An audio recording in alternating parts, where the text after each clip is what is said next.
2 days later, I returned to the Armstrong house to tell them Daisy would be released soon for burial. I was angry with myself that I couldn't bring them better news. I wasn't prepared for more tragedy.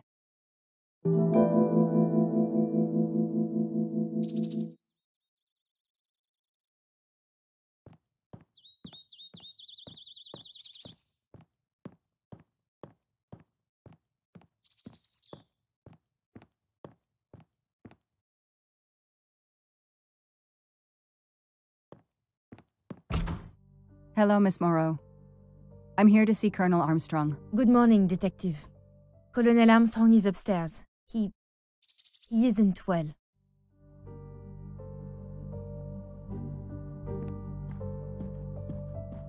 The Armstrongs have a taste for modern art.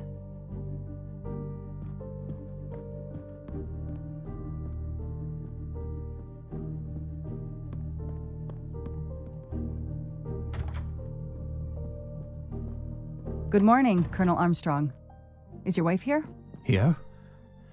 No, Sonia is not here. Always one step behind. She died of a miscarriage last night. My wife, Daisy, and our baby. My whole family is gone. I'm so sorry. I came straight here this morning. I received word that you can arrange for Daisy to be returned to you for burial. I didn't know. Well, then, now you don't have to come back. I can arrange for Daisy, my wife, and our unborn child to be buried all at once. Very efficient. Being a military man, I can appreciate efficiency. I know how hard this must be for you. No, you don't know. I don't want your sympathy.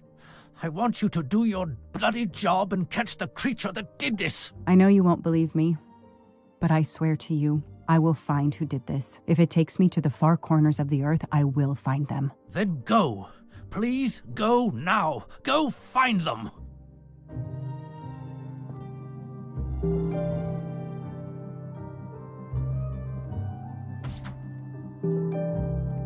The house that once held the laughter of a child now feels so empty. I'm not giving up. I'm a part of this case, or the case is a part of me.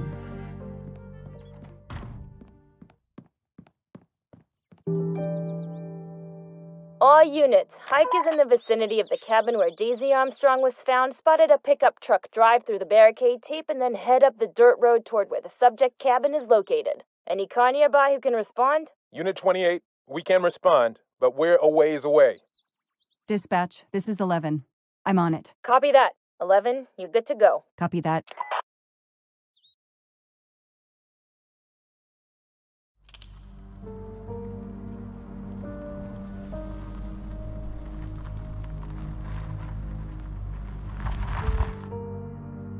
Okay, there's the pickup. Let's see who ignored our barricade tape. 11 here. I'm at the cabin. Someone has broken in. Are you requesting backup? Not yet. I'm going to take a look around. Copy that, 11.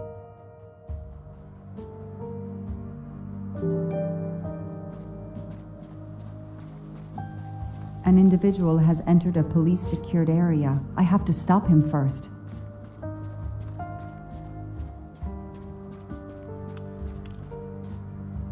Footprints. Somebody ignored the barricade tape. A forensics evidence identification marker. Forensics had to go through this place with a fine-tooth comb. A forensics evidence identification marker. He's not here. 3892. Oh, when the poor deer was killed.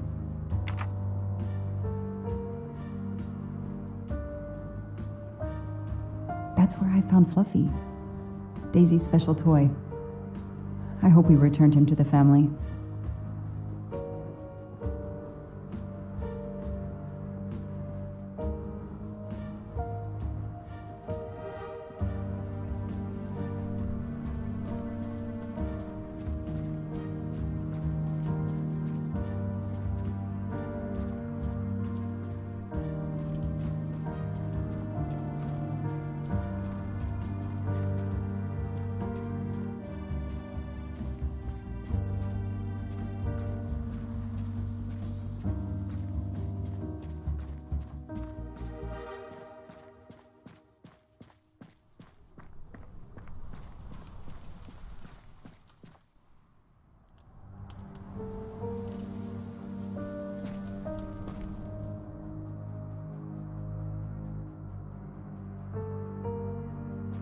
Don't shoot, officer. I'm on your side. Sir, keep your hands where I can see them. Sure, no problem. Sir, this is a crime scene. Who the hell are you? I'm a reporter. Boston 6 News. You can get us on cable even here in the mountains. They haven't heard of crime scene tape in a big city like Boston? All right, that wasn't my best move. I got all excited. I didn't expect to find the place deserted. It was hard to resist. You should have tried harder. I'm placing you under arrest. You should be thanking me. Look what you apparently missed and I found. We'll get to that, but you're going to answer some questions first. I'm more used to asking questions, but fire away. Who are you exactly? I'm Michael Clark, journalist for Boston 6 News. Off camera, but someday I'm going to be anchor. You just wait. Do you have a way to prove that? My press card's in my truck. What are you doing here? You should know a crime scene is off limits. I'm investigating the Daisy Armstrong kidnapping like you. Does the pickup parked in front of the cabin belong to you? Yes, indeed, it's mine. I'll check. Show me your hands. I'm gonna cuff you. I'm sure we can work out a deal. Put your hands in front of you.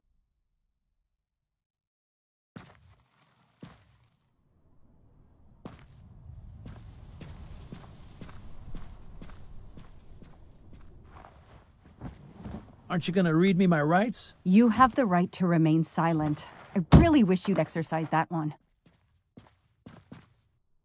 Dispatch, this is 11.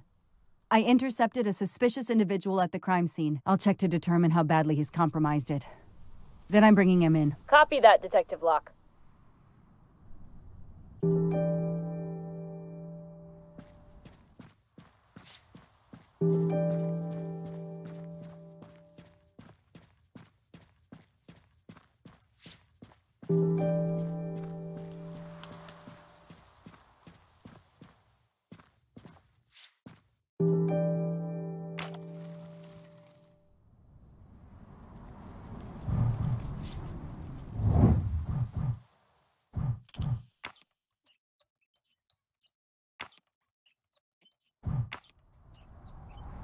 Yes, I knew I could do it. I can always use safe cracking as a career move.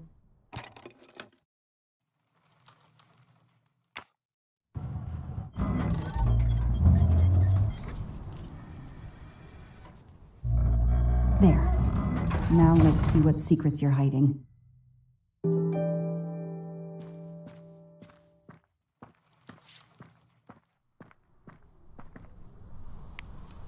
What the hell is that gas can doing here?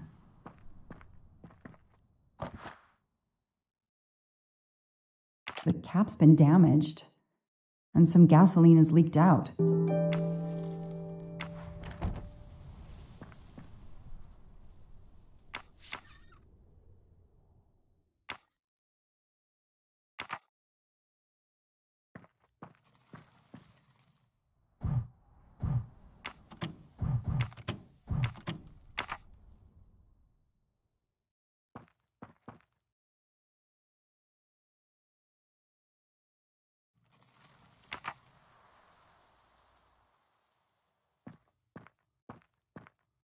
This bunker looks like it's as old as the cabin. Everything is falling apart. No, doesn't work. Now what? I have to turn the power back on to open this magnetic door.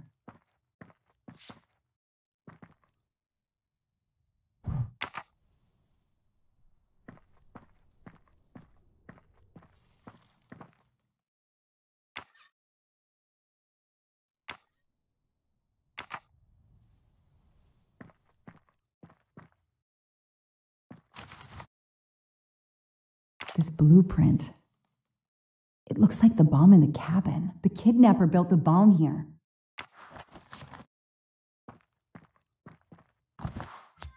Shiny facial hair. The good news is that it's gold.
Let there be light.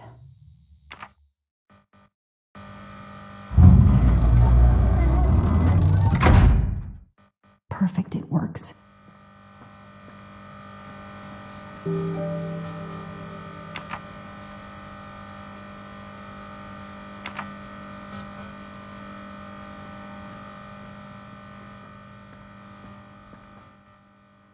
February 24th, the day of the kidnapping. They knew about the party and everything.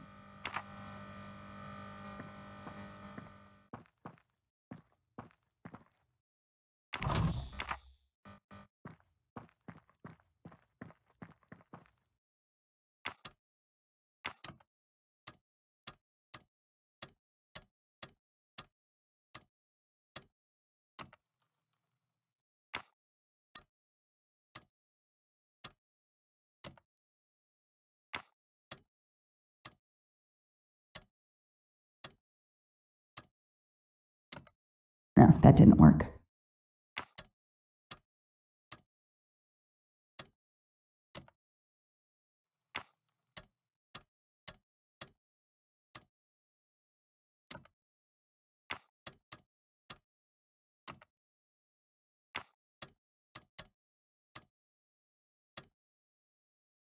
Yes, I knew I could do it.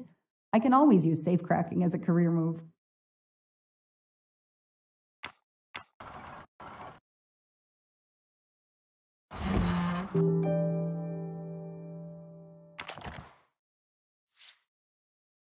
It's Daisy's hair clip, the same as the picture I saw at the Armstrong house. An expensive-looking pen with the initials JM? What's its story? That looks like a hair caught in the band around the money. Forensics will tell me for sure, but that doesn't look like Daisy's color. These get locked up again until forensics get here.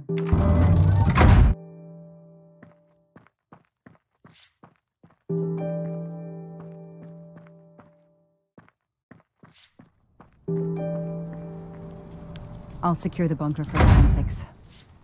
Progress at last.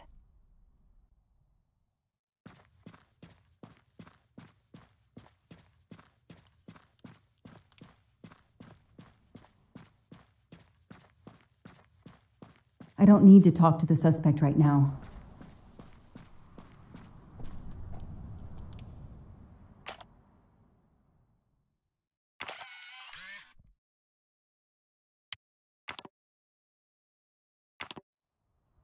Candid photos of the entire Armstrong family. A reporter just doing his job. Or something else?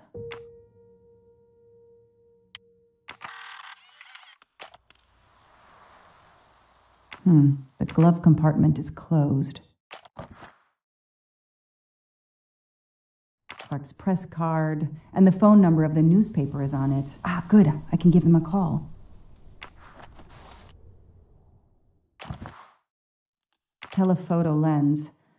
Not so surprising for a journalist.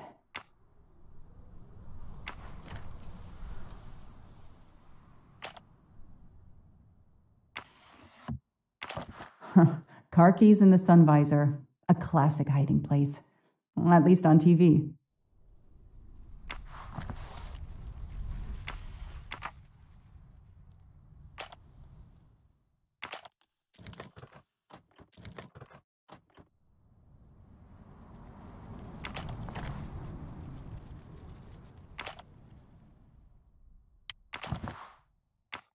Clark's driver's license seems to be in order.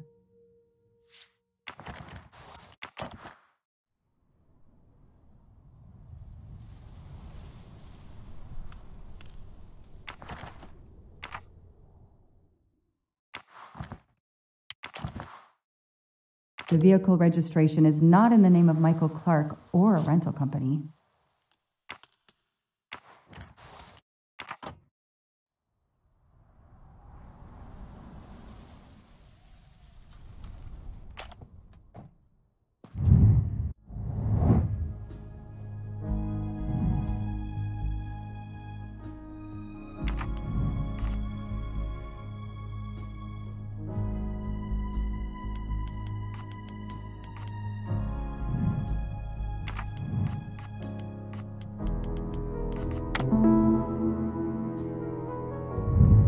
That is a great detective job.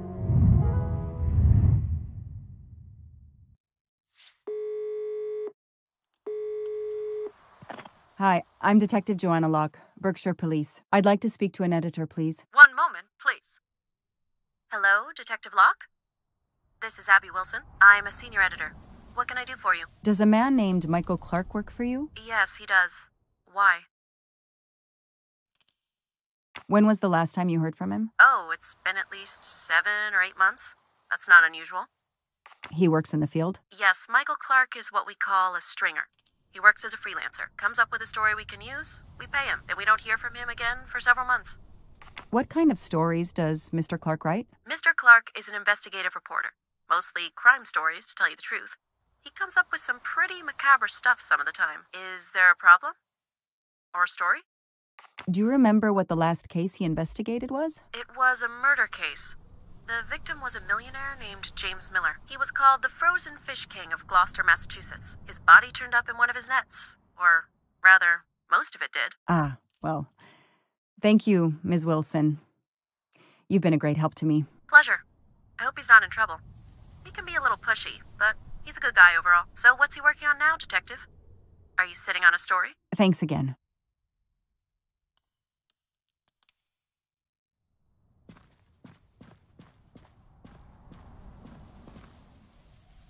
The gas can I found in the bunker would match this outline perfectly. Okay, time for forensics to attack that bunker. And Clark? He's too sure of himself. I need to get him into an interrogation room and find out what really makes him tick.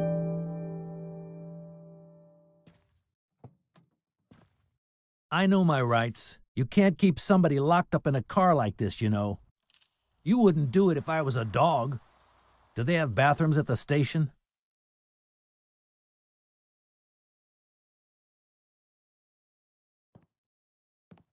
I have the right to make a phone call, Detective whatever your name is. That phone is an outside line. Hello, boss. It's Michael Clark. I'm still on the Armstrong kidnap, but there's a small problem. I got caught being someplace I shouldn't be. I'm at the police station. No, I'm not under arrest. Just questioning. Fire me. Why? The station's integrity? You're kidding me, right? If you think I've screwed up that badly, then fire me. Got that? Fire me. Yes, do it. That didn't go well. I think I got my point across. What happens now? Go ahead. Then we'll have a chat.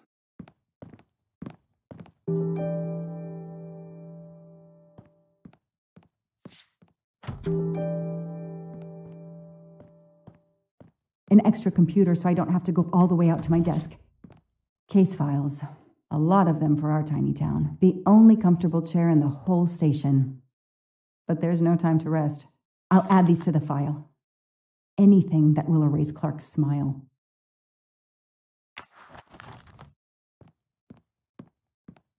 An extra computer so I don't... This is all a game to him, and he doesn't expect to lose.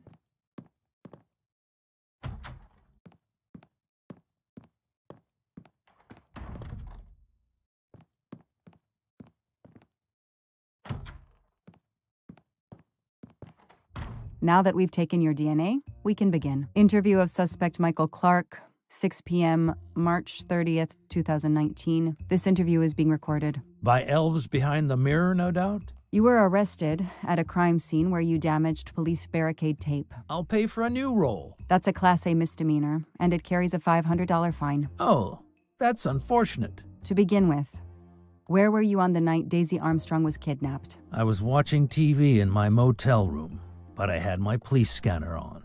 I heard the first reports that the little girl was missing. No way the police at the scene were going to let me get close. I set my alarm so I could get on the story first thing in the morning and tried to sleep. It was difficult. Can anybody confirm where you were? No, afraid not. I was alone and sleepless. A sad combination. And I realized a bad alibi.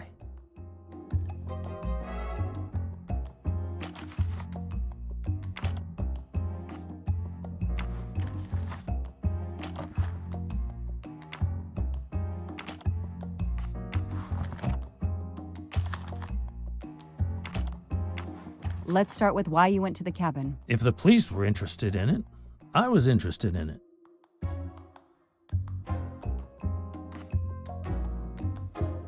That pickup of yours, that's a very nice ride. Especially for a stringer who only gets a few stories on the air. How can you afford it? When Boston 6 does use a story, they pay okay. That truck is top of the range. How much did it set you back? $55,000, $60,000? When I have to, I do what everybody else does. I take out a loan. How about you, detective? You got a loan on your car? He's enjoying himself. I need to throw him off balance somehow, surprise him into making an error. Explain to me again how you got to the crime scene. I listened in on the police radio frequency. Anybody can do it with a scanner. I headed for the crime scene in my trusty pickup, like I've done for years. After the forensic team left, I needed to see the crime scene for myself. I got to the bunker just before you arrived. You said you've been driving that pickup for years? You heard right. Thanks to it, I never miss a story. You say you've been using your pickup for years, but the title certificate is not in your name. The truck belongs to somebody named Stephen Baker. Okay, I don't get why the pickup is so important to you, but I guess my ego made me say that. Yeah, the pickup was lent to me by a friend. I couldn't afford it even with a loan. I think you stole it, Mr. Clark. You needed a pickup like that for our mountain roads, so you stole that one. Try proving it. But while you run off on some wild goose chase, you can't hold me.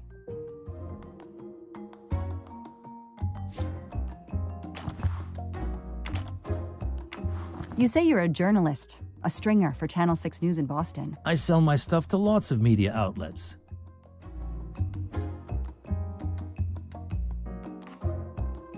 Your camera was in your pickup. You didn't want to take pictures of the crime scene? I like to get the lay of the land. Once I see the story I want to tell, then I start documenting it. I don't know any journalist who works a case without their camera close at hand. He thinks he's invincible. I need to play his ego. That's the key. What are you doing in the Berkshires? And what is your connection to the Armstrong case? For the past few months, I've been working on a big case. Boston 6 News was looking forward to my next story. The Armstrongs have been on my list of potential targets for a long time. I changed gears when Daisy was kidnapped and started investigating the Armstrongs.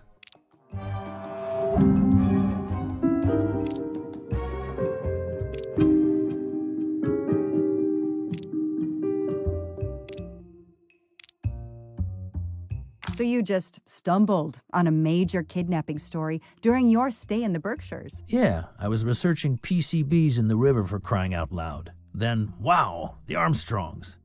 That's not a Science Sunday report. That's a lead. Sometimes you just get lucky. Your camera in the pickup. There were photos of Daisy from before she was kidnapped. The Armstrongs are a famous family, like the Kennedys or Hollywood couples. Gossip sites love them. People want to see how they live. I started out just stealing candid shots. Paparazzi live on getting that one exclusive shot. Steamy, intimate, whatever. Then when the kidnapping happened, I realized I was here first. What an opportunity. And I jumped at it. You have an answer for everything. You're not very good at this, are you? How long have you been on the job? Long enough to put you away for life, if you killed that little girl.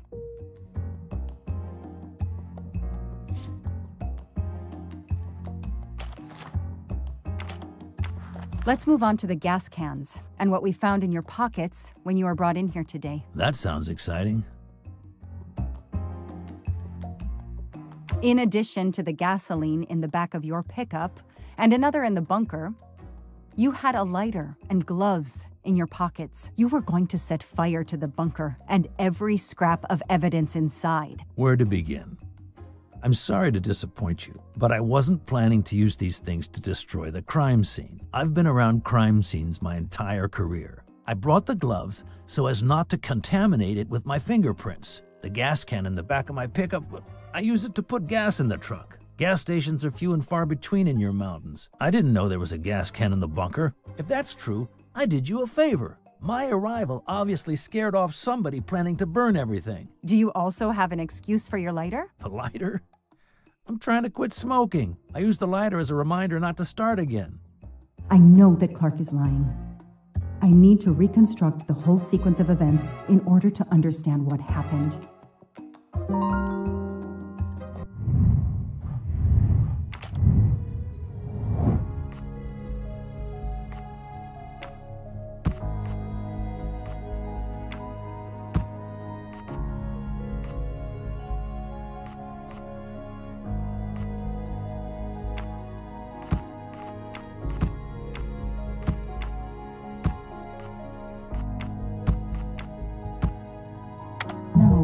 I did something wrong.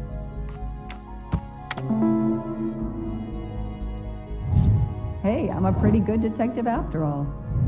I'll tell you what really happened. You waited until forensics left and arrived in your probably stolen pickup. You grabbed a can of gasoline from your truck. You then went into the cabin to check if Daisy had been found. You then went straight to the bunker to see if it had been discovered, planning to set it on fire and destroy all the evidence inside. Before you could start the fire, you heard me arrive. So you hastily left your gas can and closed the hatch. You didn't think I could open the bunker. If I hadn't found you, I expect you would have burned down the cabin too. I'm not gonna make fun of you, Detective, or how you handled my interrogation. You're obviously very new at this.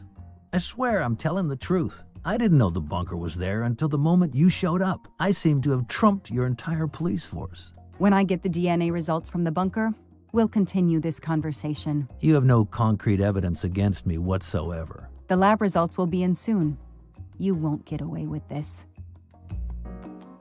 See that call? That's your arrest warrant and a one-way ticket to prison. I'll be right back.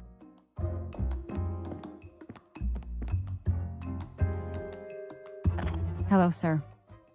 I think I found the man who kidnapped Daisy Armstrong. I'm interrogating him now. Hold on, Detective Locke. I have some bad news. Someone set fire to the cabin in the bunker. The fire department is on the scene, but they say it's too late. That's impossible. My suspect has been in the interrogation room with me all evening. We can't hold him. Suzanne Moreau. Her fingerprints are on the wine bottle found in the cabin. We also found an unknown person's fingerprints, but they don't match your suspects. Sir, with all due respect, I'm convinced Michael Clark is involved. Detective, I'm cutting you some slack already. But we cannot hold your suspect simply because you're convinced he's guilty. We have evidence that Suzanne was working with an accomplice, Noah Garrity. I order you to release the reporter and arrest this Moreau. Let me just check my last lead. The DNA analysis of the hair found in the bunker safe. The results just came in. I know how hard this is. Okay. Get the DNA results. Detective Locke, I will give you 1 hour maximum. Then you close the file and arrest Suzanne Moreau. Thank you, sir.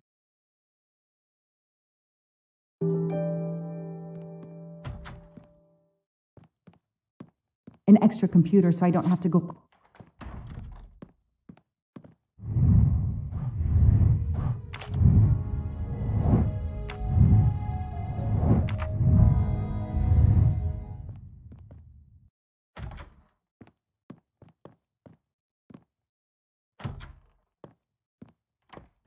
Who did you call earlier? An editor from the Boston 6 News. An editor you repeatedly said should fire you. That was your accomplice, wasn't it? You were telling him to start the fire. An accomplice?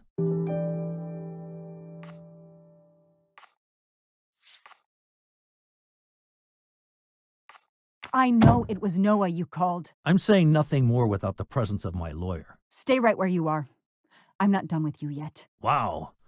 Do I hear grounds for a lawsuit? Some poor, innocent woman is being accused instead of you. You set her up, didn't you? You have to let me go, Detective. All I need is one more phone call to the lab. I know it's you, and I'm going to prove it. Hello, this is Joanna Locke. I need the results of the DNA test I asked you for. Hi, Detective. Sorry, we only have the DNA sequence. We haven't had time to compare it with the suspects yet. It'll take 7 more hours. I'm sorry, but you are not the only one on the waiting list. Send your analysis to my computer in the office. I'll do the comparison myself. I need authorization. I have a murderer who is going to walk free unless I get those results now. Fine, we'll send it to you right away, but I'll have to log this. It's my last chance.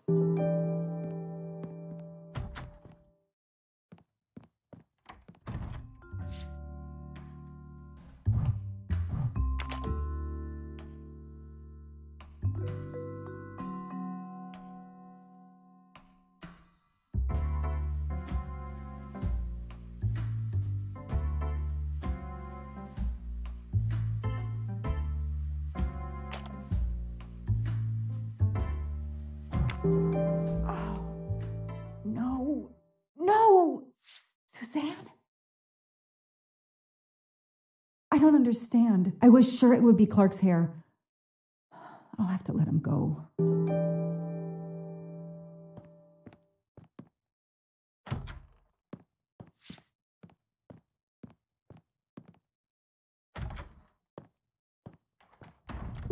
You can leave.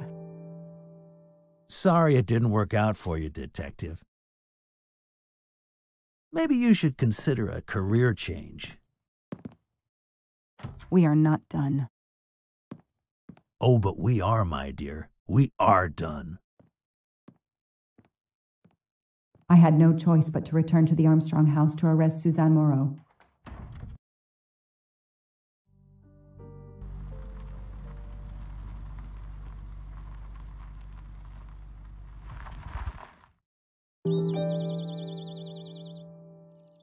The arrest warrant for Suzanne Moreau. Suzanne was set up by Clark and Noah. They are the kidnappers, but I'm not giving up. When Suzanne comes up for trial, I will fight for her defense. But for now, the district attorney is in charge. If I want to stay a detective, he always has the last word.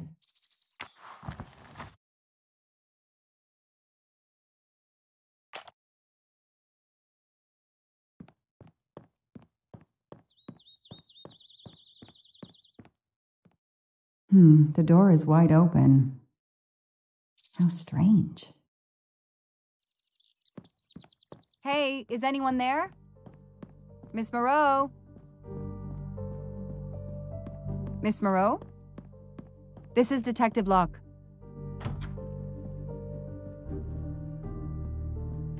Miss Moreau, can you hear me? It's me, Detective Locke. You must get up now. Miss Moreau? Miss Moreau, can you hear me? Suzanne Moreau is dead. There are no traces of blows or injuries on her body. She doesn't seem to have defended herself from anyone.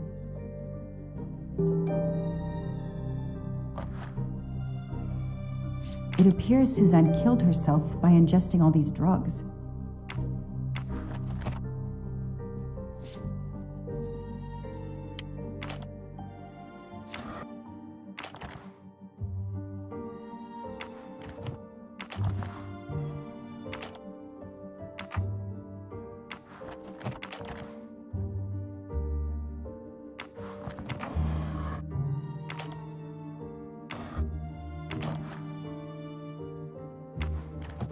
Her glasses are missing. Suzanne's diary is missing.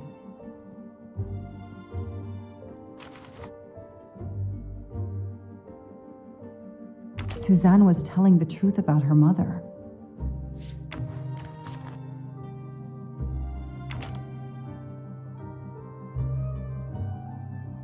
She must have realized at last how she'd been used. The death of her mother would have been an additional shock, and the self-righteous court of social media was as quick as usual to try and convict her.